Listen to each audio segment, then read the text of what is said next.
అందరికీ నమస్తే. నేను మీ Adilakshmi. Welcome back to Prasanna trending.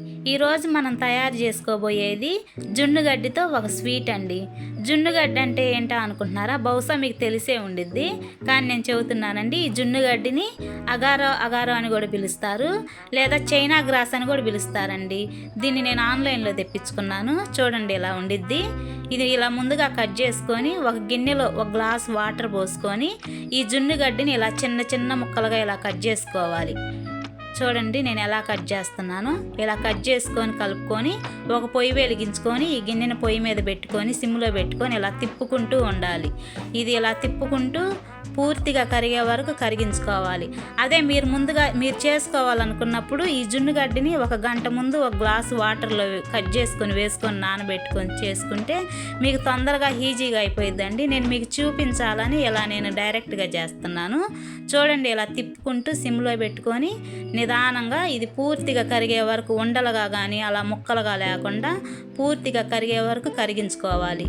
ఇది మనం తిప్పకుండా వదిలేస్తే ఇది గడ్డగట్టిద్దండి. అలా కాకుండా ఇలా సిమ్లో పెట్టుకొని నిదానంగా ఇలా తిప్పుకుంటూ పూర్తిగా కరిగించుకొని పక్కన పెట్టుకోవాలి. ఇప్పుడు నేను ఒక 1/2 లీటర్ పాలు తీసుకున్నానండి. ఈ పాలను మళ్ళీ పొయ్యి మీద పెట్టుకొని 2-3 సిమ్ములు వచ్చే వరకు ఈ పాలను పూర్తిగా కాచుకోవాలి. చూడండి ఇలా సిమ్లో పెట్టుకొని కాచుకోవాలండి. ఇలా ఈ పాలు కాగిన తర్వాత ఈ పాలను నేను సగం పాలు ఒక గిన్నెలోకి వేరే గిన్నెలోకి సగం పాలు తీసుకుంటున్నానండి.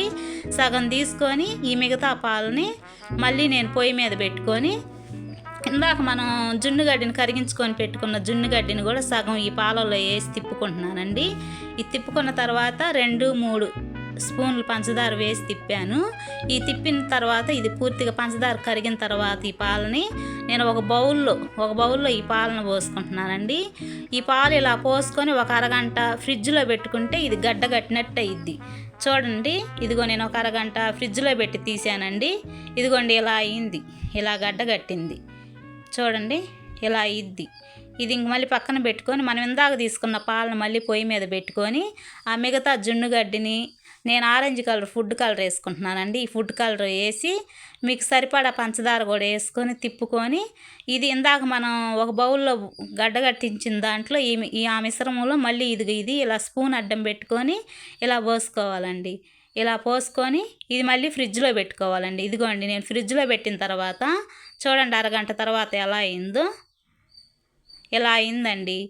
ఇంతే, ఇంకా ఈజీ అండి. ఇది మనం పిల్లలకి చేసి పెట్టుకోవచ్చండి. 5 నిమిషాల్లో తయారు చేసుకోవచ్చండి. ఇది బాగా ఈజీగా ఉండిద్ది. స్వీట్ కూడా ఎక్కువగా లేకుండా జల్లీగా క్రిస్పీగా బాగుండిద్దండి. ఇదిగోండి నేను ఇలా తయారు చేసుకున్నాను. చూడండి ఇలా వచ్చింది నాకు. దీన్ని మీకు ఇష్టమైతే నేనైతే ఇదిగో డ్రై ఫ్రూట్స్ తోటి ఇట్లా గార్నిష్ చేసుకున్నానండి. మీకు కూడా నచ్చితే మీరు కూడా ఇలా చేసుకోండి. అంతేనండి, జున్నుగడ్డితో స్వీట్ రెడీ. మీకు నా వీడియో నచ్చినట్టయితే లైక్ చేయండి, మీ ఫ్రెండ్స్కి రిలేటివ్స్కి షేర్ చేయండి. Thank you for watching.